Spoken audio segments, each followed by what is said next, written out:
très cher Bélier, j'espère que vous allez bien. Je règle un peu, voilà, mon écran, tout ça, ma caméra. Comment allez-vous?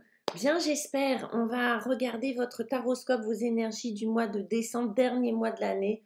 Wow, déjà, on va utiliser le tarot mystique, celui-ci, celui-là. Je viens de l'avoir, donc je suis toute contente. Et puis, on va utiliser les... J'aurais peut-être pu mettre autre chose que l'arcane 13, il y en a plein qui ont peur d'elle. Les 22 arcanes majeurs du tarot de Marseille. Il y a une lumière bizarre, je ne sais pas si vous allez bien voir. Je vais faire le tirage au fur et à mesure. À la fin, pour ceux ou celles à qui le tirage a parlé, je vais retirer des cartes, je vais recouvrir les cartes pour créer une extension qui sera disponible là juste en bas. Cette extension, elle ira un peu plus loin dans la lecture, elle nous aidera à approfondir un peu les choses. Je règle tout ça, j'aurais dû le faire avant, je le fais toujours en direct, n'importe quoi.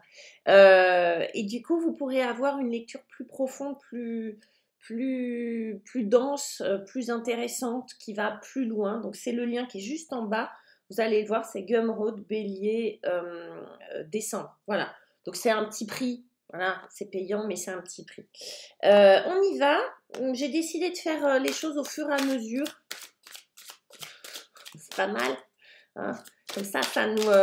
bon, je fais toujours les lectures en direct sans préparation, mais voilà. Ah oui, pour l'extension, on utilisera le Golden Wheel qui est là. Ok, je ne sais pas si on voit bien. Ok, voilà, voici que voilà. Et j'aime bien, l'horoscope Béline. Bon, c'est le mois de décembre, c'est le mois des fêtes. Il y en a qui aiment, il y en a qui n'aiment pas. Vous les béliers, l'énergie, ce que vous voulez, l'énergie qui va être pour vous, wow, c'est le valet de bâton.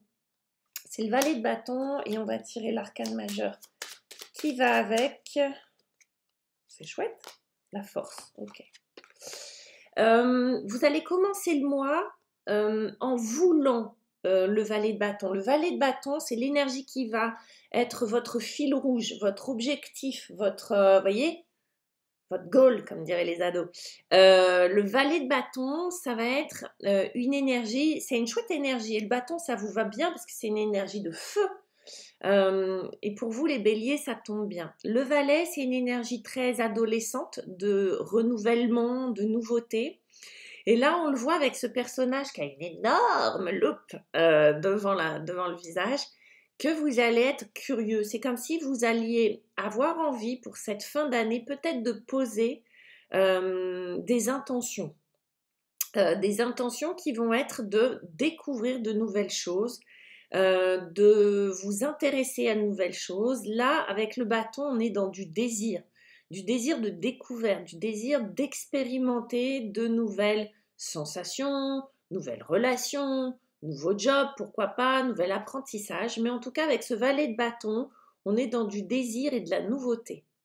Ce qui est super intéressant parce que c'est une fin d'année et j'ai l'impression que vous prenez un peu d'avance, voyez, symboliquement, et que vous êtes sur quelque chose de très bon. Allez, qu'est-ce qu'on fait maintenant? Voyez, d'enthousiasme. En tout cas, c'est ce que vous voulez. Remettre un peu de piment, remettre du sel dans la vie. Et le valet a cette notion, oui, d'adolescence, pas de naïveté, mais vous voyez cette capacité à s'émerveiller, à se motiver pour plein de choses. Du coup, c'est quand même très très intéressant d'avoir ça, d'autant plus qu'on a la force qui, elle, et c'est ce que vous voulez aussi, a une toute autre énergie. Elle est très complémentaire cependant. Il y a un lion, donc on est aussi avec une énergie très de feu, hein, une énergie vitale comme ça. Mais cette femme qui ouvre ou ferme la gueule du lion, elle dompte un lion. Et la force, c'est vraiment une énergie de ténacité, de pugnacité. Je ne lâche rien et j'avance. Du coup, on a deux énergies qui sont intéressantes pour vous, ce que vous voulez ou ce qui est là en ressenti pour vous sur ce début décembre. C'est à la fois une énergie de force, de courage, je lâcherai pas le morceau. D'accord, j'ai du mal à apprendre quelque chose, mais je lâcherai pas, je vais être pugnace, je vais m'accrocher, je vais faire des efforts. Vous voyez, ok, j'ai peur de telle chose, mais je vais faire des efforts. Et je vais aller à la rencontre de cette peur, je vais aller voir ce qu'il y a derrière. Vous voyez, la force, c'est quelque chose, on sort les rames, mais c'est pour du concret, c'est pour du tangible. C'est-à-dire qu'on s'enracine avec la force. Et c'est marrant parce que le valet de bâton qui a une énergie beaucoup plus légère, beaucoup plus aventurière, beaucoup plus partir à la découverte, beaucoup plus mobile, on va dire, complémente cette énergie. Donc c'est deux énergies très complémentaires qui se ressemblent pas beaucoup, mais qui ont un fond comme ça de une énergie qui lâche rien au fond. Vous voyez, c'est ça.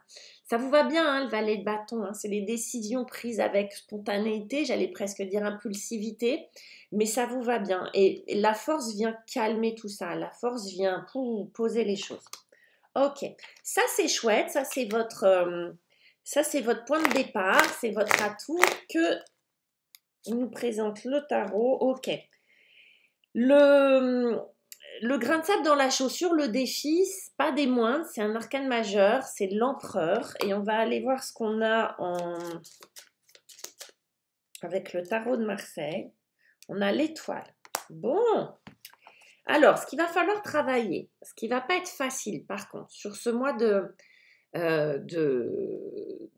décembre, c'est l'empereur. L'énergie de l'empereur, ça peut être un personnage, ça peut être une autorité autour de vous, hein, ça peut être quelqu'un de trop autoritaire, ça peut être quelqu'un de... ouais, j'allais dire d'un peu lourd, vous voyez, j'ai un peu d'un peu lourd, d'autoritaire, qui sait tout sur tout, qui commande, qui... vous voyez, c'est une énergie dont on se passerait. Si c'est pas quelque chose qui est autour de vous, mais que ça vous parle à vous, ça va être une capacité que vous n'avez pas encore à mettre des limites, à poser un cadre. L'empereur, il est là pour poser du cadre. L'empereur, il est là pour poser des limites, pour apprendre à dire non. Il sait dire oui, il sait dire non. Il n'a pas besoin d'apprendre. Il sait le faire. Il mène ses troupes. Il est extrêmement rassurant quand il est bien utilisé. Parce que c'est un empereur qui vous protège, qui vous protège matériellement, physiquement, d'accord. C'est quelqu'un qui protège son empire, d'accord. Donc c'est un carré, c'est le 4, hein, c'est un carré, vous voyez, en géométrie. C'est quelque chose, quand on dit quelqu'un est carré, vous voyez ce que ça veut dire. Et ça vous manque, les béliers. C'est-à-dire qu'on a de belles choses, on a je vais y arriver, je lâcherai rien, puis de l'autre côté, beaucoup d'enthousiasme, de spontanéité, de désir et tout ça. Mais ça manque de cadre. Ça manque d'un peu de... Peut-être que vous ne savez pas dire non. Peut-être que vous ne savez pas cadrer les choses. Peut-être que dans vos relations aux autres, vous ne savez pas mettre de limites. Peut-être que vous n'osez pas mettre de limites. Et sans doute la force vient vous parler de ça, ce lion. De quoi vous avez peur. Quelles limites vous n'osez pas mettre. Quel cadre vous n'osez pas mettre alors que vous en avez besoin. C'est-à-dire qu'on n'est jamais aussi libre que lorsque l'on pose un cadre. D'accord? On est libre dans un cadre. S'il n'y a pas de cadre, ça part dans tous les sens et ça peut avoir l'effet inverse de ce qu'on voulait. Et puis, on a cette étoile qui vient vous parler d'espoir, d'être lié à quelque chose qui fait sens, d'intégrer pleinement son rôle, sa mission de vie. Et là, c'est drôle parce que entre le cadre et le fait que vous n'arriviez pas à bien canaliser votre mission de vie, ça vous tourne autour, vous voyez, on sent que c'est pas loin. Mais il y a quelque chose qui pourrait être un espèce de gaspillage d'énergie. Là, vous avez vu ce valet de bâton, il est plein d'énergie, il va aller tout chou s'explorer tout ce qu'il peut. Là, on vous dit attention, attention, attention, attention, si vous ne posez pas de cadre, votre énergie, vous risquez de la dépenser. Vous voyez, pouf, vous voyez, elle verse de l'eau dans de l'eau. C'est très positif, mais là, c'est un défi pour vous. Vous risquez de dépenser votre énergie dans le vide. D'accord?